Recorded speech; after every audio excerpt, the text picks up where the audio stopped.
can. If the room is quiet, we can make out what folks are saying on the Zoom call. So with that, I'll call the Snoqualmie City Council meeting to order and ask to Nicole to please take the roll call.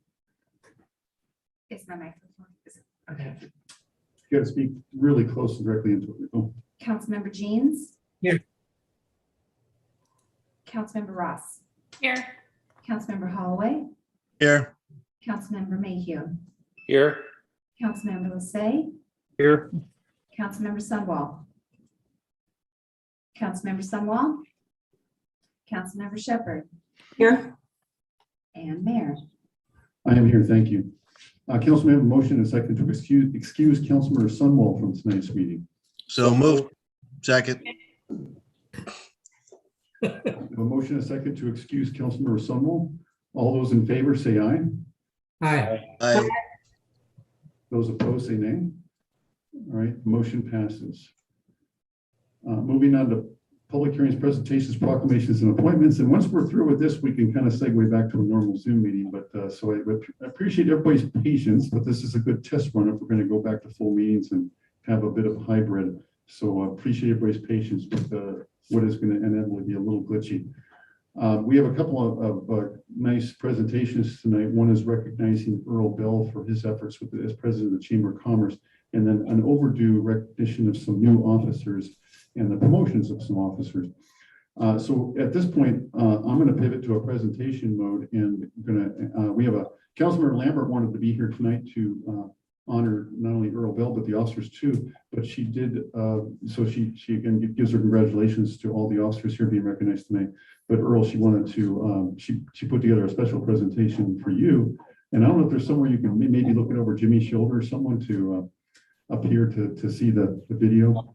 And they'll go ahead and kick that on in a moment. And like I said, I'll switch to presentation mode.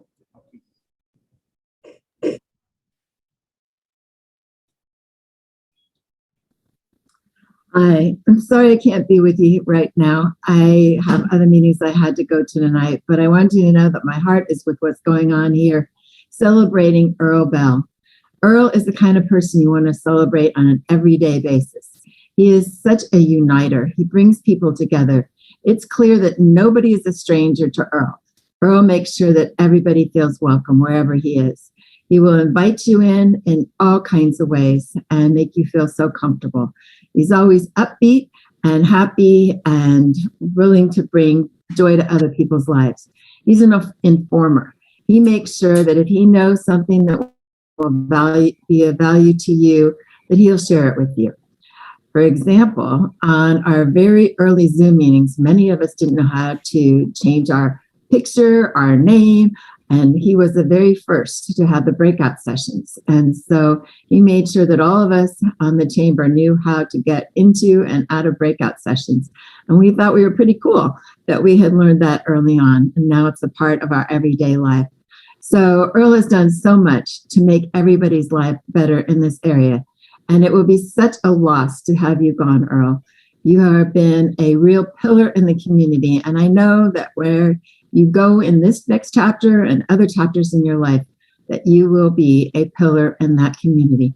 And I know that we'll always welcome you back, just as you welcomed us every single time we've had any contact with you. So best wishes, Earl, and wish I could be in multiple places today, but know that I am there in spirit. Congratulations and best wishes, Earl.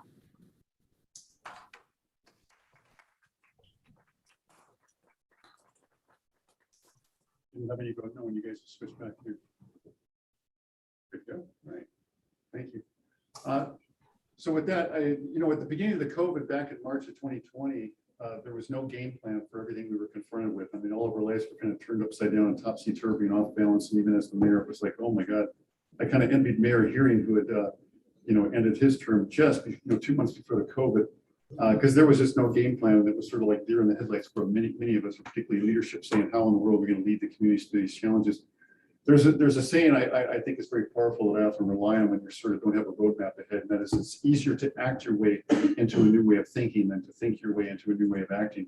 And I think that epitomizes Earl. Earl had the courage and the temperament and just this exuberant optimism that was constantly there to just jump in, grab a hold of the Zoom things, and I think just said, hey, doesn't matter if we're stumbling around and falling a few times and not knowing exactly what the path is, but let's just make a go of it and do it. He really, provided profound leadership, created a Zoom meeting every Wednesday morning with all the business community that was just suffering through this, trying to give everybody a little hope and uplift spirits, and provided a lot of leadership in a forum for not only the chamber members and business community, but for county leaders, city leaders, even state representatives, that impacted a lot of conversations that went all the way down to Olympia and affected some decisions that were being made that help businesses, not just in the local community, but throughout the state. I mean, literally, I'm not exaggerating.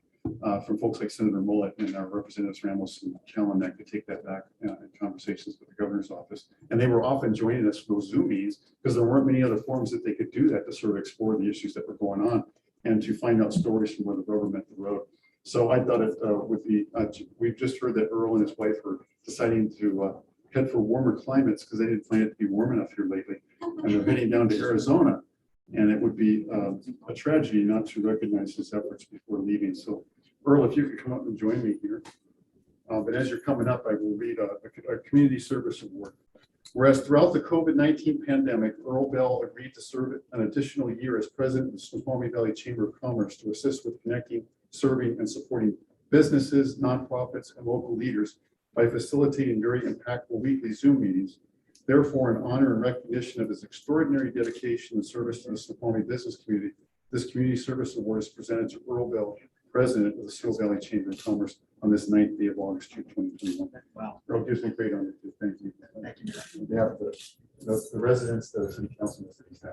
The whole committee. Thank you very much. Want to say I'm just at a loss for words, so I never know what to say. that's fair. Things like this. I want to thank Mayor Larson, one of our board members, interim city administrator Mark Herrera, for helping to find a way to partner with the Chamber of Commerce. 2020 was a crazy year, crazy in some good ways, but in many bad ways. And it just warmed my heart to know that there were amazing people in the community that wanted to figure out how to get through the pandemic the way that we did. A lot of hope, a lot of optimism, a lot of work, and a lot of dedication from Kelly Coughlin, our executive director. See Tara Swagman is here, our co-vice president. Just amazing board members. I will miss the team in an in-person way. We'll continue to serve at the board, with the board's permission throughout the end of the year. So I will be able to serve out my term as board president and continue remotely, like we've been doing for the last 17 months in a remote capacity as immediate past president. So this is wonderful, completely a shock and a surprise. And I just want to thank you and Nicole. Always a pleasure seeing you on the meetings every week. And to thank the community for welcoming my family here for the 6 years that we've lived here. So thank you. Thank you.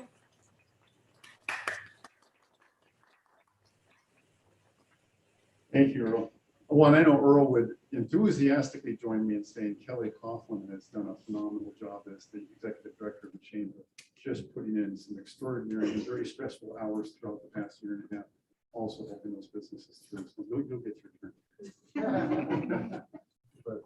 But Earl, is uniquely as a pretty much all volunteer. It was extraordinary to volunteer to be stepping up with kind of hours and commitment he gave to that. So again, Earl, thank you.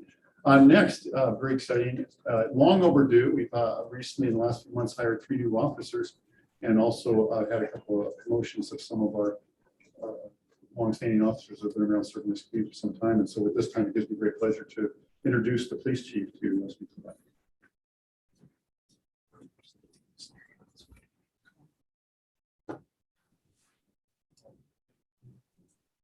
Well, like the mayor said, this has been a long time coming about recognizing 2 of our newly promoted sergeants that I'm honored to promote. I was honored to promote. I expect great things from them. And I have the three new officers that we have, police support officer and 2 officers that'll be sworn in tonight by the mayor. But I wanted to give you a little bit of bio on each. But before I do that, I want to make sure you're in the picture. I want to make sure that you understand, and because I surely do, that this is a great responsibility and honor on my part to be able to hire the type of people that we have here in Snoqualmie and in North Bend. And these three standing up here reflect that quality that we hire. And, you know, for a small town, it's something that I don't look past that. I know that sometimes we may not get the level or the number of people that apply, but in this town, we surely do, and we get quality officers. And I think that's what we have here today. And so it is a great responsibility that it's probably the most important thing that I do, because what you see up here is going to be our future. You know, when I'm long gone, they're going to be still out there working the street or working for this community in North Bend as well. And so it reflects not just today, but it reflects on our future. And that's why it's such an important thing that we do. And for them, it's something that they'll never forget. I know that I remember when I was sworn in as an officer almost 40 years ago. And I still remember that day. And so it's something that you just don't forget, these kind of days. So first thing I'll do is I'll talk a little bit about our first one here, and that's Pamela Mandery. She's our new police support officer. She's taken the position that used to be held by Larry Warren, and Larry's here. Big shoes to fill, but I'll tell you what, she started in June 14th, and in less than a couple months, she has really made progress. And I'll tell you a little story about, she got to know me pretty quick. Now, maybe I better not. Well, let's just say that I happened to be behind her when she was probably going a little bit too fast on the parkway on her first day of work. And just so happened the chief was following her. So, but, you know, she's very humble, very driven. She's positive, which is really a great characteristic. And she's dedicated. Like I said, she's been here a short time. If you ask for anything, she's going to do it. She was raised in Renton as 2 adult children.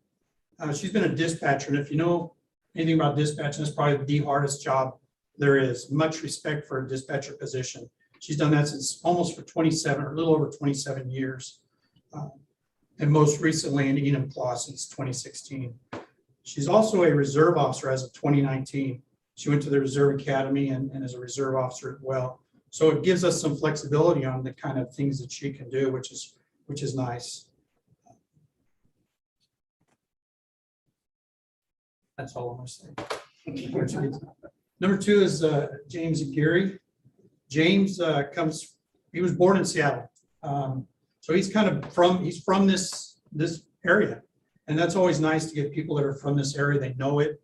And they understand the Pacific Northwest. And that's one thing that I look for when I'm looking to hire somebody. Although, you know, it's good to bring in some new blood from outside, but it's also nice to have some people that are from this area. So he was born in Seattle, raised in Blaine, graduated from Blaine High School. He's married to Anna. And in 2013, he started his law enforcement career. He's a part-time employee at Blaine Police Department. It must have been really young at that time, because I think you were a part-time employee doing some of the little odds and ends, but obviously he kind of caught the bug, but he decided, you know, he probably needed to get his education. So he went to Washington State University in 2014. He ended up getting his BA in social science from Washington State University. And he's been employed at the Clarkston Police Department since 2018, where he was employed when we hired him. Some of his great characteristics is he's calm. He's got great social skills. Third is Ricardo Velasquez. Ricardo comes from the Seattle Police Department. As you can tell, he's standing in the back. You know, I don't know if he was told to stand there, but he's a very quiet person, very respectful.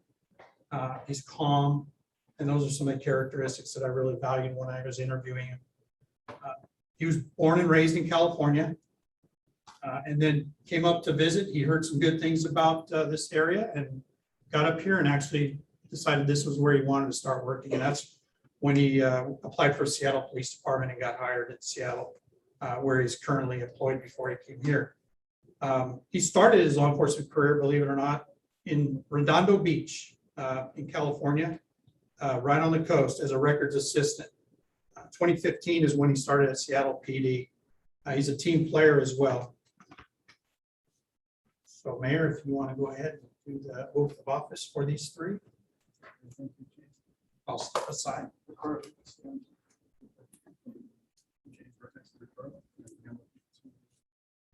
Stay with them, those, tags, make sure that you or come back to next. All right, are we good? All right, you could all repeat after me. I state your name. I, Having been duly appointed, after duly appointed and Pamela, I want you to repeat, just repeat after me. To the position of police support officer, To the position of police support officer. and you two gentlemen, repeat after me, to the position of police officer, to the position of police officer and now all three of them, with the city of Snoqualmie, Washington, of the city of Snoqualmie, Washington. do solemnly swear Do solemnly swear that I will faithfully and impartially that I will faithfully and impartially perform the duties as prescribed by law perform the duties as prescribed by law to the best of my ability, to the best of my ability, and that I will support and maintain and that I will support and maintain ordinances of the city of Snoqualmie the ordinances of the city of Snoqualmie and the laws and constitution and the laws and constitution of the state of Washington of the state of Washington and of the United States of America. and of the United States of America. So help me God. So help me God. Congratulations. Yay. Well, I'll invite you to come over and go ahead and sign your respective oaths here. Jimmy, if you could pivot the camera.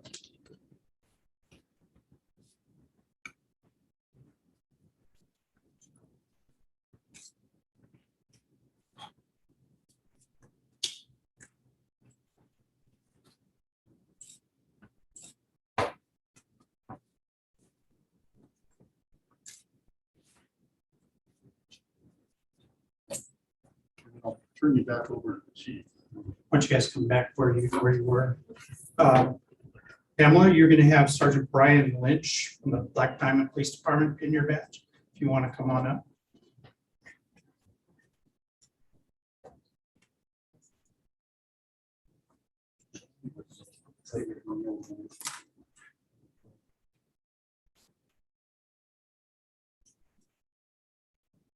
Here first. James Aguirre, his wife Anna, is going to pin his badge. Where's Anna? Come on up.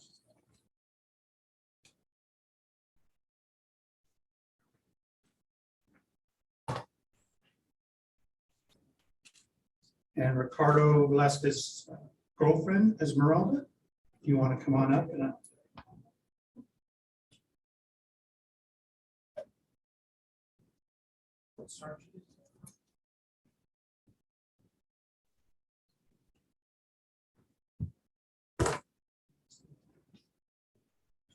Is that at a time too, I guess?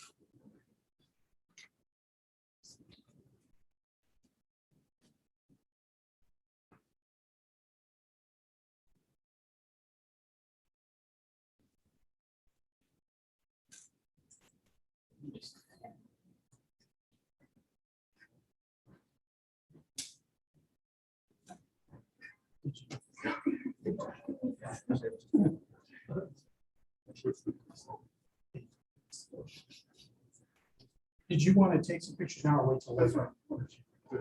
Or just say some final words. It's- and then we'll do some- Okay, as you can tell, the sergeant pinned the badge and you can tell that it took them all of 2 seconds.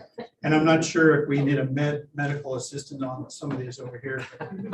Anyway, again, it's a great honor. It's a great time for us to pick up 3 great people for our organization. I look forward to picking up some more here soon. Thank you. Chief, let's recognize Jason and then go to the photographs. Oh, you want to do that? You want to go ahead and do that? Let's do that. You guys can go ahead. Also, tonight, I'm honored and privileged to have the badge pinning for our 2 new sergeants. If Nigel Draveling and Jason Weiss would come up.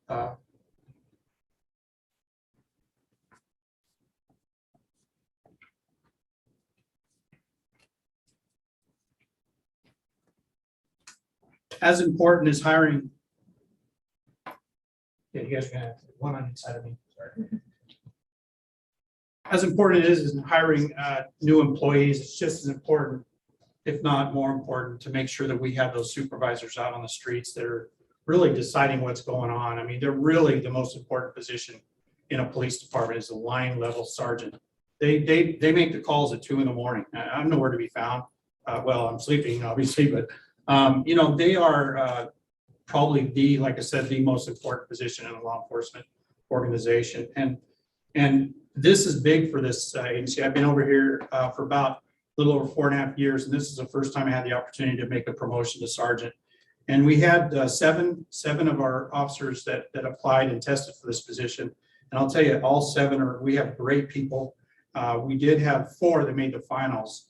Coming out of the first interview, both the 2 standing behind me or beside me were the 2 that were on top at that point. And then after my interview, obviously they were the ones that I selected. But you know, it happened a long time before that. I started evaluating the day I started. I started evaluating our future and the people that I wanted to see be promoted to make a difference in mentoring and showing the newer officers how it's done.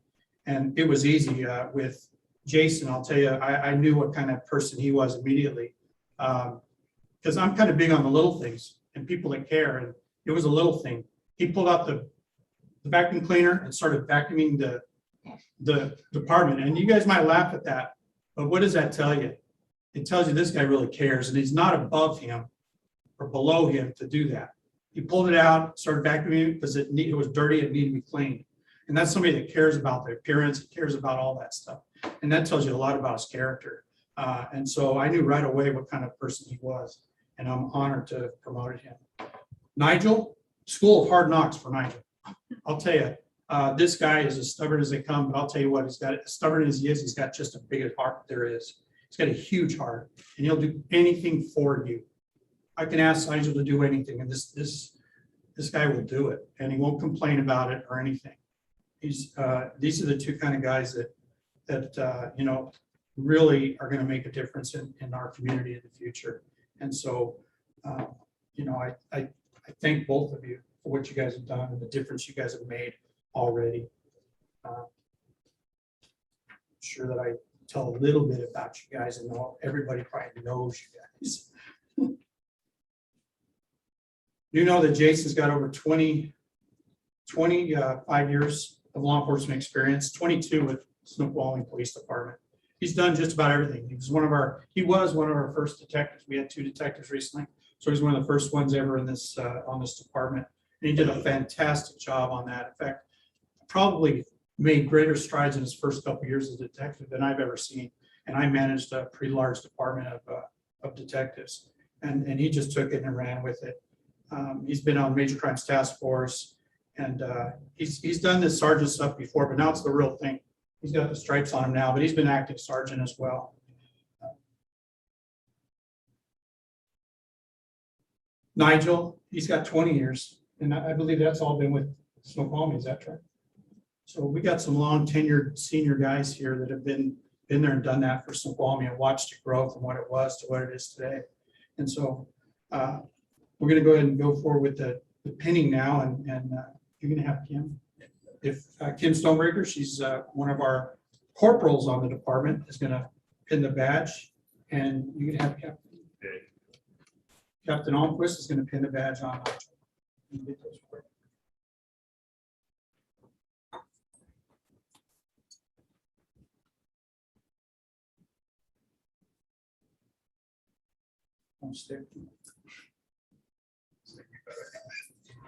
He might bite. He's a bear.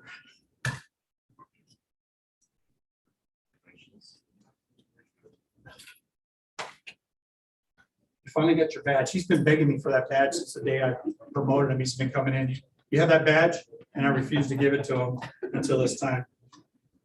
If the 3 of you want to come back up, I just have last words, real brief on the last words. I want to say that to remind each of you that that badge that you're wearing right now is just it's a symbol of the trust that this community has put in and trusted you and bestowed on you to serve and protect with honor.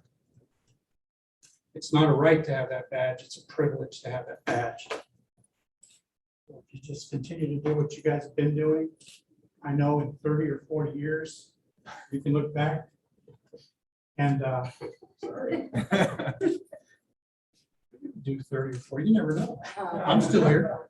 And anyway, I thank you for what you guys done, and I know at the end of your career, you're going to understand what I'm talking about, if you don't already. Thank you.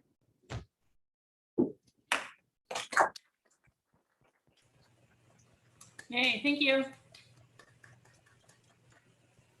And I just want to quickly say on behalf of the residents of Snoqualmie, the city council and the city staff, first to Nigel and Jason, congratulations to you both. I mean, you're very few of probably employees I can count on one, a little more than one hand that have been here as long as I've been serving the city. So I've known you guys for years. I'm very excited for both of you. I think that's a fine pick for you, and you're well respected by this community. And thank you for all the service you've done all these years. And then for the three of you, again, I just on the behalf of all those I mentioned, just want to extend a very warm welcome and thank you for joining the Snoqualmie team, and look forward to working with you and seeing you out in the community in the coming years. Thank you. Congratulations to all of you. Thank you. With that, we'd like to invite just whoever you want to come forward, family and folks, just do some photographs real quick. You don't necessarily have to do it within the view of the video camera. Unless you guys just want to take that out in the lobby or If that's what you'd like, Mayor, we will do that. yeah, that'd be fine. Yeah, then Okay. then we can segue back into our Zoom meeting. But ask everybody in the council meeting, we'll probably take like a quick 3-minute recess if someone wants to take a bathroom break or while we kind of get resituated, unplug the in-person meeting here and go back into a full Zoom meeting. So thank you.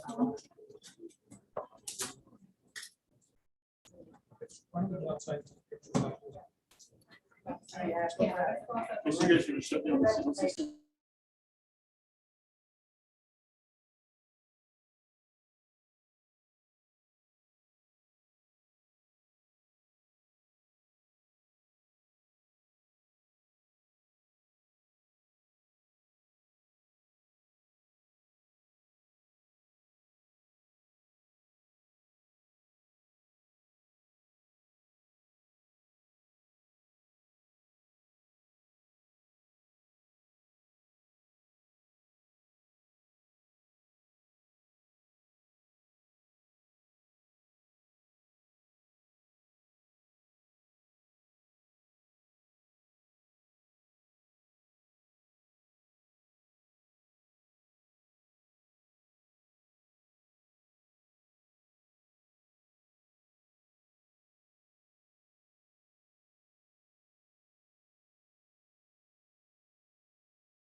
Yeah, so I can unmute.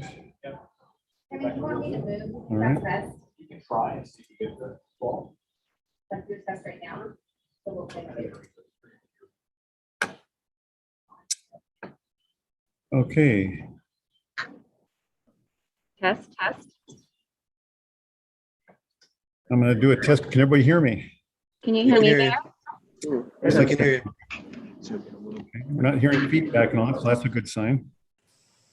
All right, give me 2 seconds here and we'll get situated back. Really appreciate everyone's patience with this, with the whole protocol here tonight.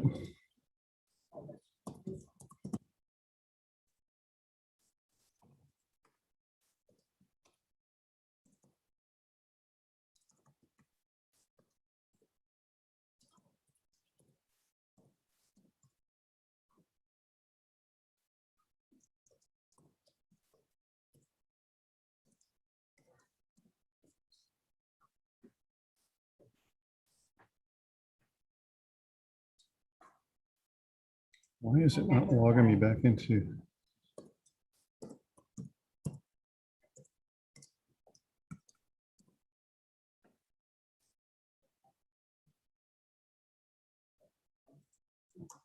That is very strange. Bear with me one more. Should have this ready to go in one more minute, folks. Sorry. I'm just going to open it up again. Okay.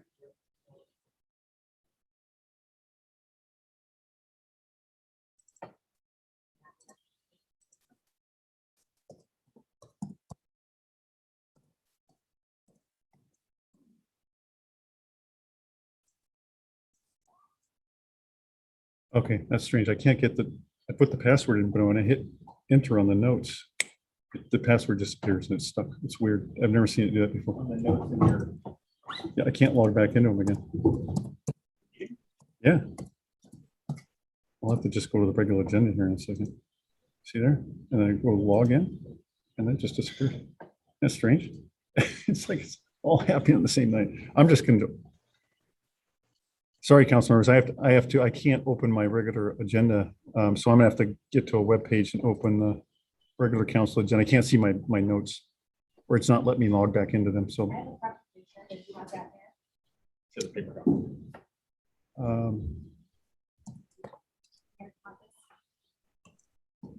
sure.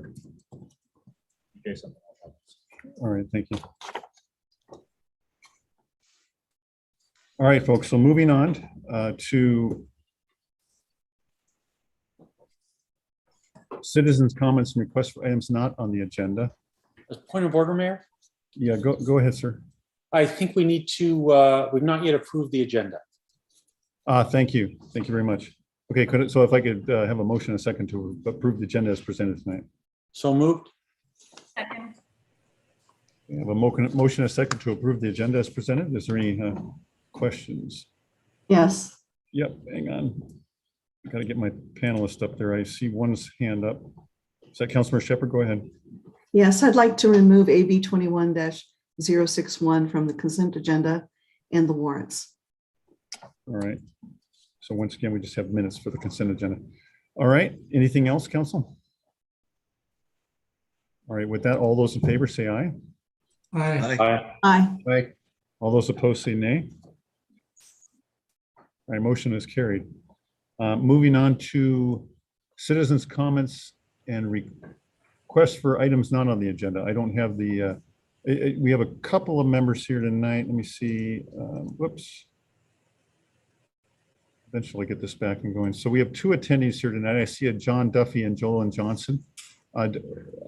John Duffy has his hand up. If we could, Mr. Duffy, I haven't seen you here before. The normal protocol is you state your name and address for the record. This isn't a time to sort of enter debate or ask questions of the council. They're just simply a time to take for the council to respectfully listen to input from any members of the public. And your time would be limited to 3 minutes. And the reason why that is because, of course, there's 14,000 other citizens out there that have the right to have their elected representatives conduct the city of the business in an orderly and efficient manner. And so consequently, although we appreciate people showing up in person, we do have to limit some of their time so that that business can be conducted. So with that, please, if we could turn on, I think Mr. Duffy, your microphone is on. So if we could, and I don't know who's doing the timer tonight, but if someone could start that. Okay. So Kevin's got the timer. He'll get that going. Mr. Duffy, go ahead. Yeah, I live on Maple, just down from the Veterans Building. Yes, sir. There's been car prowls on my street.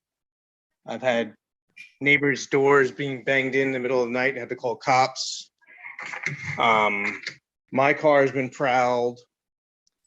For the most part, they're all good down there. Everything's fine, but they're leaving trash on the corner of Maple and Newton that people across my neighbors have had to throw out as well. And then we can go into the tweakers and drug addicts that are roaming around our streets that are lunging at my kids as I walk around. So about 2 weeks ago, Thompson Tram was in town. Went for a walk. We see one guy walking around with a crowbar. I see him all the time. He's normally doesn't bother anybody, so I just ignored it. Then we went to dinner, and we came back from dinner, and we walked by a lady, bleach blonde hair, blitzed out of her mind, totally wasted. And I didn't have my phone, and I didn't do anything about it. I went to walk my dog at about 8 o'clock at night, and there she is trying to bust her way into the pub down at the corner by the old steakhouse. Okay, Joseph. And I come back around and she has her pants down around her ankles, naked on the boardwalk. I see some people call the cops and they hang up the phone. I said, "You just call the cops?" She said, "Yes." They said, "There's nothing they can do about it. They've had 6 calls already."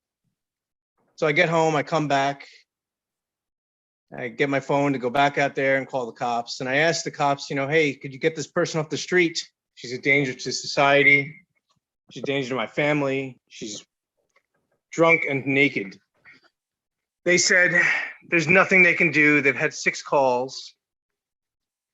I said, take her to the drunk tank. She said, this doesn't exist. I said, if I was drunk, you'd take me there. So she's naked. There's nothing we can do. We could cite her, but there's nothing we do. If I was naked, I'd be on a list for the rest of my life. And then it came to me, 6 calls. Thomas the train was in town. 6 calls. It's 8 p.m. She's been walking around since 4. And Thomas the train was in town, and the police said there's nothing they could do. The dispatcher asked me what she thinks I should do. I think she should do her job and not ask me how to do her job. But when I went there was a cop with her, and they ended up taking her away in the hospital ambulance about 9:30, 10 o'clock. But I just want to leave that with you. We're trying to improve Snoqualmie. I'm good with the town center, the shelter there, but we have junkies. And when I call, because there's someone naked and blitzed out of their mind that needs medical attention, we need to get them help. We need them off the street, and we need families to be safe in Snoqualmie. So that's pretty much all I want to add. I mean, they're not in there full time yet, and for the like I said, the most part they don't have problems. But I was in awe when they said there's nothing we can do, because if it was me, you can get money out of me. There'd be something that would be done real quick if I was drunk or naked in the street at the boardwalk, especially when Thomas the train is around. That's all I have to add. Thank you. Yeah, Mr. Duffy, thank you very much for bringing that to our attention. We have an executive staff meeting in the morning. We'll discuss the matter then, but I would encourage you to follow up with me with an email. You can find my email easily on the city website, and we'll work with you on that. Also want to hopefully put you or get you in touch with the executive director of the shelter so we can try and identify who those individuals are. Just so you're aware, there was a number of changes from the legislature this year in terms of the police's ability to respond to what can often be seen as more mental health issues than criminal issues. And so there's a lot of confusion about that right now, and a lot of frustration, and a lot of us are not quite happy about how that was rushed through the legislature and what the outcomes might be. But that's where some of the frustration is at the moment, but there's ways we're going to have to try and dial it in, or use some other partners like some of the mental health resources, as limited as they are in our community, to address that. But again, thank you. Again, I'm very interested in having some follow-up with you. So if you could reach out and just give me some contact information, we can try and follow up with you within the next few days. Yeah, and excellent. I just want to add one thing. Yeah, once the cop, frustrating frustrating call with dispatcher, but I believe the cops ultimately did the best thing and get her in an ambulance, get her the help, and get her off the street, at least temporarily. So yeah, thank you. Right. Thank you, sir. Okay, is there anybody else who would like to speak at this time? I don't see any other hands up in the attendees. Okay, so with that, we will move on to the consent agenda, which includes the minutes for the July 26th roundtable city council meeting minutes and the July 26th regular city council meeting minutes. Do I have a motion and a second to approve the minutes on the consent agenda, council? Move to approve as presented. Second. I have a motion and a second to approve the minutes on the consent agenda as presented. Is there any discussion? All right, hearing none, all those in favor say aye. Aye. Aye. All those opposed say nay. All right, motion is carried. As is the council's rules and procedures, we will immediately take up any items that were taken off the consent agenda. So at this time, can I have a motion and a second to approve the warrants as presented? Move to approve the warrants as and claims as presented. Second. Okay, I have a motion and a second to approve warrants and claims as stated by Councilor Mayhew. Is there any member of the public that would like to comment on the warrants prior to possible action? I don't see any members of the public's hand go up. By the way, Gail Fulkins is stuck in attendees, if someone could bring her in. Oh, okay. Thanks, Kevin. All right, Councilmember Mayhew will go to the chair of the F&A, or what is essentially the city's auditing committee. The council members is part of the F&A committee. Go ahead, Chair. Mayhew. Fellow council members, the listing of claims and warrants was distributed to all council members last week. And it lists the payees and amounts for each claim being paid, as is done at other cities in Washington. These claims are the normal routine expenses of the city, including the payroll for all city employees. Any council member may ask for information about any claim they would like more information about. No council member requested additional information about any of those claims other than F&A committee members. As a reminder, if any council member wishes to pull individual claims from the schedule for separate voting, they may do so. Voting not to approve the entire listing means the city would not pay employees or the many contractors who provide routine services such as maintenance of parks and city facilities. The F&A committee did recommend unanimously approval of the claims and warrants. All right, Councilmember Shepherd, go ahead. Yes, I would like to be able to see all the supporting documents for warrants, and I haven't been able to do that for over a year. Okay, I don't see anybody else raising their hands. If there's no further discussion, all those in favor of approving the warrant, say aye. Aye. All those opposed, say nay. No, All right, motion passes 5-1. Okay, moving on to, sorry, Agenda Bill 21061. Agreement with Strategic Government Resources Incorporated to provide services to the Parks and Public Works Director search. The city currently has a vacancy in the Parks and Public Works Director position, which is critical to the operations of the department. Strategic Government Resources, Inc. specializes in recruitment for government leadership. The anticipated expenditure will not exceed $27,150. Move to approve an agreement with Strategic Government Resources, Inc. to provide services for the Parks and Public Works Director search. Second. I have motion and a second to approve Agenda Bill. Sorry. 61. Yeah, 21061 as stated by Councilmember Mayhew.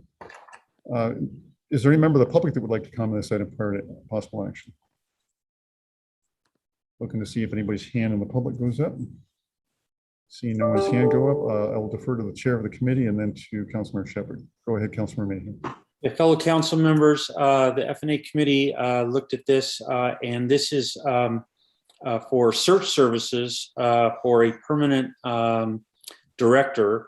It is being undertaken on a regional, actually nationwide basis to try and find a director for our city. That's a fairly senior position, and as you all know, we have a full service Parks and Public Works department. So an important position which we need unique skill set, or not unique, but a full skill set to fill. That's the reason for the national search. The firm that's being used is the same firm that is being used for the search for the city administrator. They're already well familiar with our city as part of that search. This seemed like a cost-effective way to do this, and the firm is fully qualified to do this search, and so that is why it's coming forward. The F&A committee unanimously recommended approval of this agenda bill. All right, Councilmember Shepherd, go ahead. the reason I pulled it off the consent agenda is because the search firm is primarily, most of its activity comes out of Texas. And in my experience working in an HR department for a public agency, sometimes that does not work out well. And you may get somebody who is from the East Coast that comes to your city or accepts a position in a region that's long ways away from where they are living. And it really causes problems as far as actually being able to bring them on board and keep them. So I think we should look for a search firm that's local. Any other comments, concerns, questions? Nope. All right, seeing none, all those in favor say aye. Aye. Those opposed say nay. Nope. All right, motion passes 5-1. All right, moving on to ordinances. Agenda Bill 21051, ordinance adopting the Shoreline Master Program update and accepting Department of Ecology required and recommended changes. This was introduced on the 26th and is ready for action tonight. So if you could read the motion, just the motion, summary statement was already written. Okay. Move to approve an ordinance adopting the Shoreline Master Program update and accepting Department of Ecology required and recommended changes. Second. All right, I have a motion, a second to approve Agenda Bill 21051 as stated by Councilmember Ross. Nicole, I believe in my notes there was an ordinance number that probably should have been read into the motion as well, and I tried 1252. Okay, so for the record, that the ordinance number is 1252. That we will, if the maker of the motion, Councilmember Ross, if that's okay with you, we'll make sure to add in the minutes. Yes, thank you. All right, thank you. All right, is there any member of the public that would like to comment on this item prior to possible action? All right, hearing none. Any questions? Councilmember Ross, I'll go to the chair first, and then Councilmember Shepherd. Great. So this is the second reading. We reviewed it back in July 26th. The Shoreline Master Plan is a plan for the management of shorelines within Snoqualmie. The required and recommended changes represent fine tuning of the Shoreline Master Program. There are no changes to overall goals and policies of the plan, and nor are there any major changes to the substantive regulatory provisions of the program. Thank you. All right, Councilmember Shepherd. Yeah, so I was comparing our Shoreline Master Program to two cities, and our maximum impervious surface proportion of the property is higher than the other two cities. And I want to know if we compared our Shoreline Master Program to what other cities are allowing in terms of impervious surfaces. I will defer to Mark Hoffman if you'd like to speak to that. Thank you, Mayor. We're always aware of what other cities do, but this effort since 2003 is to get a Shoreline Master Program specific to the city of Snoqualmie. It's nearly 20 years in the making. The City Council passed the ordinance in 2019. There was an opportunity for comment at Department of Ecology for 30 days. And I believe our council member was one of those two commenters. All the materials are attached in your packet to the staff report. And staff has worked extensively with Joe Burkhar and Raylan Santiago at Ecology for issues in those comment letters and issues specific to the city of Snoqualmie. And we concur with Ecology's letter conditionally approving our Shoreline Master Program as before you tonight in the ordinance, including the impervious surface provisions. And we ask that City Council take action on the ordinance tonight. All right, I don't see any other. Councilmember Shepherd, you still have your hand up. Did you forget it up or? No. Okay, there we go. All right, so seeing no further questions or discussion, all those in favor say aye.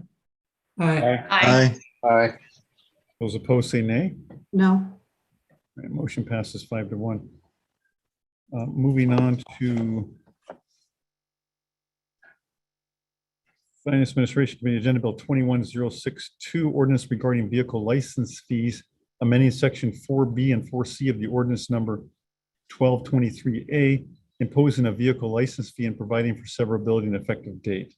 This is only for introduction tonight. We'll be ready for action on the 23rd of August. So if you could just read the summary statement, please. The city currently imposes a $40 vehicle license fee comprised of the following: $20 per vehicle for temporary I-90 on-ramp improvements effective until April 1st, 2022, and $20 per vehicle for general city transportation improvements. Under ordinance number 1251, the $40 vehicle license fee will be repealed and replaced by a 0.2% sales and use tax if Proposition 1 is approved at the November 2021 general election. This proposed ordinance would become effective only in the event that Proposition 1 is not approved and would extend the $40 vehicle license fee through September 30th, 2022, in order to provide sufficient revenue to pay the city's share of the cost of the I-90 temporary on-ramp. And Mayor, maybe someone can take note of the date typo in this agenda bill and have that fixed before for the final. Oh, I'm sorry. Please point that out. Or where did you see It's at the end of the summary statement. It's September 30th, 2022 is the extension. That little typo has been following us along through a number of documents. We thought we caught them. All right, Nicole, you got that? I do agree with staff that it seems like we're still in 2020, but yeah. Right. Yeah, no, we'll get that. Thank you for that catch. I think in all the documents, we make sure to amend that and get that to 2022. So, okay, with that, is there any member of the public that would like to make any comments on this item prior to possible council future action? All right, seeing no one's hand go up. Councilmember Mayhew, go ahead. So fellow council members, the purpose of this agenda bill is a purpose that only takes effect if Proposition 1 does not pass, meaning that we do not do away with the vehicle tax, the car tab fee. The existing car tab fee that we have, we raised it to $40 for a sufficient amount of time for us to collect enough tax to pay for the city's share of the temporary on-ramp onto I-90. Because of the implementation date and the amount of tax collected, the original estimation that we all were given, and that was the basis for our passing the ordinance that's currently in place, is we thought that sufficient revenue would be collected by March 31st of 2022. Turns out that the collections will not be sufficient at that date. Has to do with when the amounts actually started being collected and so forth. Also collections during COVID period. But in any event, the estimation is that we will have collected sufficient amount to pay for that on-ramp by September 30th. So this is just extending that $40 amount until September 30th, consistent with our intent when we pass this $40 increase, which is to collect the $40 until such time as we paid for that on-ramp, and then we go back to the $20. So this is just to extend to September 30th so that we collect that amount and fulfill our original intent. And the key point is, if Proposition 1 is passed, this will not take effect in any event because the car tab fees will no longer exist in Snoqualmie.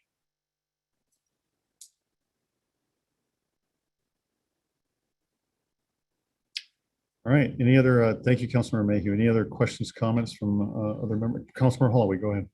Well, I guess, and partially to be clear, part of the reason for that extension is the car tabs, when we initially voted in, were not collected for some time period, while the state went through what the state goes through on these ordinances that get kicked in.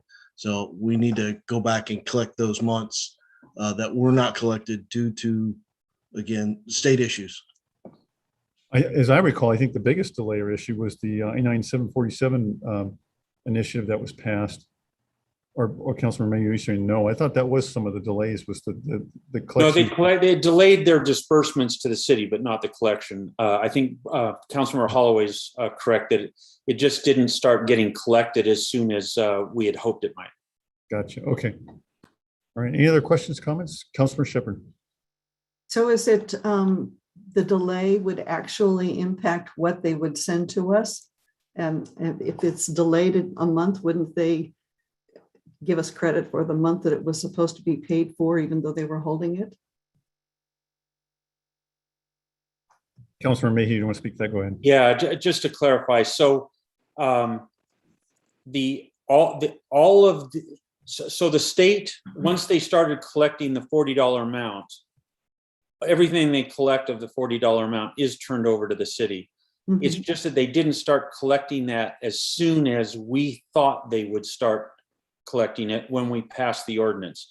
So therefore, we thought, given our expected begin date and the expected collection amounts, we thought that we would have collected the amount we needed, which is the amount we paid to the state, by March 31st of 2022. In fact, because the start time was different, it's actually going to take till September 30th of 2022. So the full amount that our residents pay is coming to the city. It's just that the time shift means we need to go till September 30th to collect that a full amount. Yeah, bottom line is we communicated to the community that that the collection would last a little more than 2 years, which would allow us to collect the full amount. This extension is not going to undo or violate that commitment. It would still be that same collection rate as Councilor Mayhew described. Robert, did you want to add something to that too? Yes, and I apologize. I'm having some video problems here. Yeah, the same thing. It was the middle of COVID. We still have the 976 issue. And the thing is, it's hard to go back and you can't charge the people that had their car tab fees back, in the early part of 2020 when we passed this. So that's part of the challenge is you can't just retroactively go and bill those recipients. Plus, I think there was even a delay on collecting the car tabs because of COVID, because of all the shutdowns, the offices were closed, banks were closed. So that played into it. It was just the timing of this. And that's part of the extension of just, it took us a while to hear back from the state as well. So on our end, it was definitely not normal as well for this.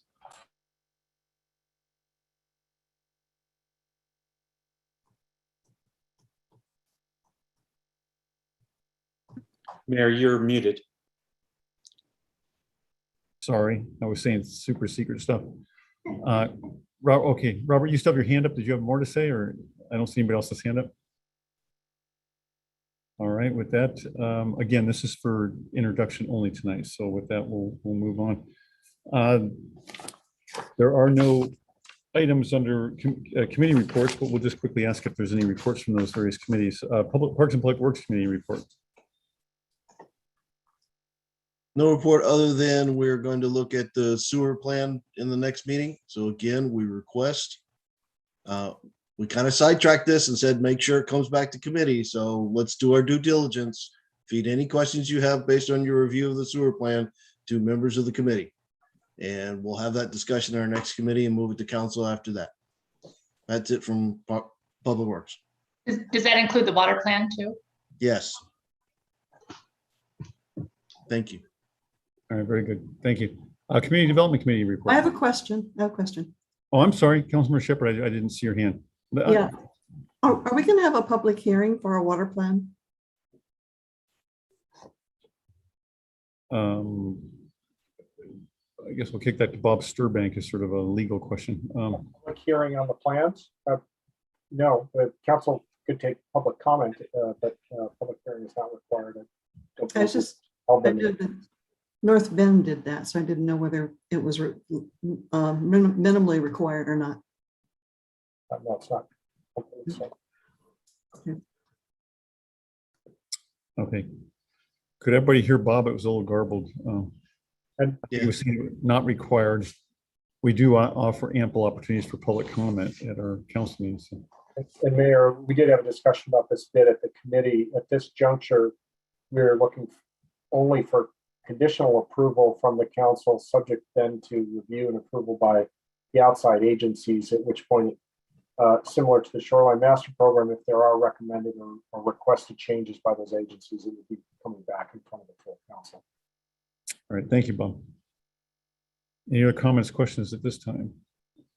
All right, I think we're on Community Development Committee report. Councilor Ross. We did not have a meeting this past time, so there's no report. All right, Finance Administration Committee, any report? No further report. Public Safety Committee. No report. All right, under committee of the whole, the only item I have for discussion is the COVID-19 emergency update. And I think I'll turn it over to Mark Carrera for that. Sure. So this is quite a dynamic situation. If you probably haven't realized already, we continue to try to evaluate and reevaluate the processes that we're using at the city.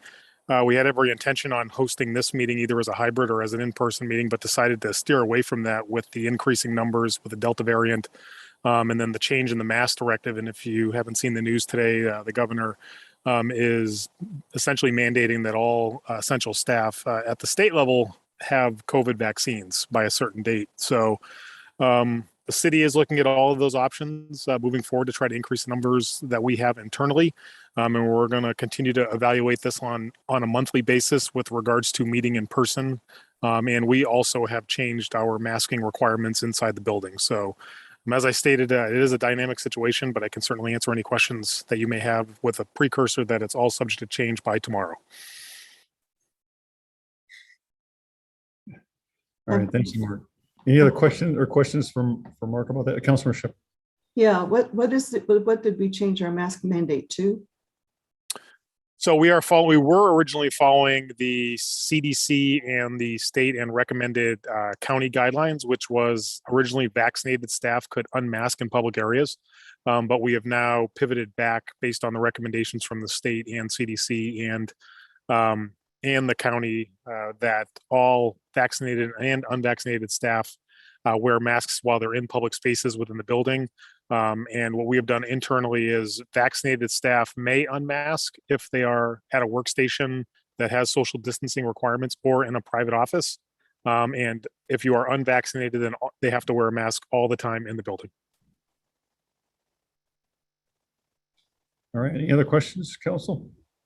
All right. Staff or anyone else, any other announcements for any issues or items coming up? All right, we don't have a report for the staff, but at this time, are there any questions from the staff at this time before we conclude tonight? All right, with that, then I'll entertain a motion to adjourn or being full no further business. So moved. Second. All right, I have a motion and a second to adjourn tonight's meeting. I just want to say before I do the vote, thank you all for your patience again. Was everybody able to follow and hear the presentation earlier today? Okay, good. Yeah, we appreciate your patience. It felt like we were kind of stumbling through and learning as we went, but I'm glad that went off. It was very nice to recognize all those folks more in person here. And despite my laptop's determination to try and, we got down early to set things up and then my laptop crashed, and after I got the laptop working, then my notes crashed. So despite its best efforts, hopefully things went off and made sense, but I appreciate everybody's patience. So with that, have a great evening. All those in favor of adjourning the meeting, say aye. Aye. Aye. Aye. Those say no if you are against that. All right, the ayes have it. Enjoy the rest of your this beautiful evening.